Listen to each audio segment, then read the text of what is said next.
In this video, we will cover section 6.2 and 6.3, and this looks at the first part of glucose breakdown, referred to as glycolysis. So we will only be covering this part of cellular respiration, and this occurs outside the mitochondria, and this is glycolysis is simply the breakdown of glucose to pyruvate in the cytoplasm itself. So there has to be energy put into it at first, and so 2 ATP are required in order to activate the glucose. So the phosphorylated glucose molecule, it splits into two 3-carbon molecules, which are referred to as G3P, and that stands for glyceraldehyde 3-phosphate. So we first have to put in 2 ATP actually in order to get the process going. Then after that point, each G3P molecule then, it undergoes the same reactions. So the energy harvesting steps then is once the G3P is formed, it's oxidized, and again, that would be loss of electrons, and NAD plus then is reduced, which would be the gain of those electrons, to NADH plus H plus. So it will pass an electron then to the transport chain, which occurs later on.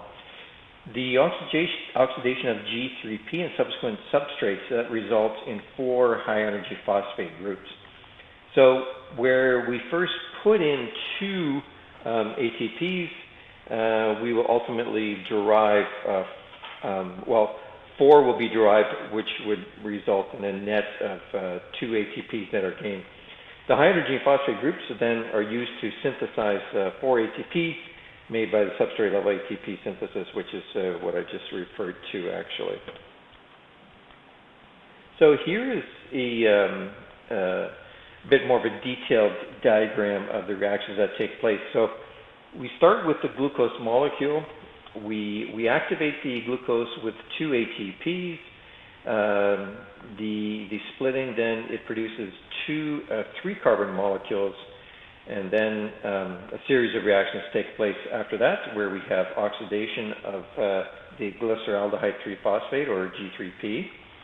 That occurs as the NAD+, it receives high energy electrons. So the oxidation of the G3P is the loss of the electron, and the NAD+ then is reduced, which means that it gains the electron.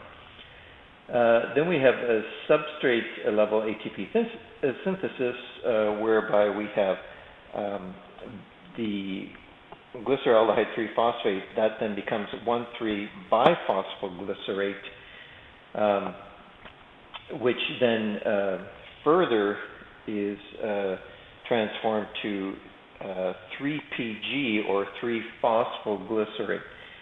And with the transformation of BPG to 3-PG, that results in another further ATP. And then we continue on down that the reaction chain there, where ultimately pyruvate is formed, and so we get 2 molecules of pyruvate, and that results in a net gain of 2 ATP. So here again, this is the sort of a further diagrammatic, or just a kind of a summary, I guess. So each glucose that enters glycolysis, it forms 2 ATP, 2 NADH plus H plus, and 2 pyruvate. So where it goes from here is completely dependent upon whether oxygen is available or not. So if oxygen is available, then the pyruvate then will enter the mitochondria for further breakdown, and if oxygen is not available, then we get what's referred to as fermentation. So we will look then, we'll just look at fermentation here now then. So in the absence of oxygen, anaerobic pathways such as fermentation are used. So in humans and other animals, pyruvate then is reduced to lactate in a process called a lactic acid fermentation. In other organisms, such as yeast and some other plant cells, pyruvate undergoes reduction and loss of CO2, and that produces alcohol in the process referred to as alcoholic fermentation. So the NAD plus produced from the reduction of pyruvate it can be used in glycolysis. So here is the sort of reaction chain again in fermentation in a little bit more detail. So you have glucose, and well, actually, this is just simply glycolysis once again, where we end up with pyruvate in the end. So we've looked at this already. So now, in the absence of oxygen, then in animals and bacterial cells, we end up with lactate, and in plants and yeast cells, then we end up with alcohol molecules. So there are some advantages, but also disadvantages of fermentation. So the advantages is that it does provide a rapid burst of ATP. So ATP can be formed very quickly through this process, and it's especially useful in muscle cells during exertion when oxygen is in limited supply. So sports like soccer, where players are needing a short burst of energy, then this process is very advantageous because it will provide them with the energy that they need for those particular actions. The disadvantage is that lactate is toxic to cells, so it's built up in tissues, it changes the pH, and then that's where you get that muscle burn happening.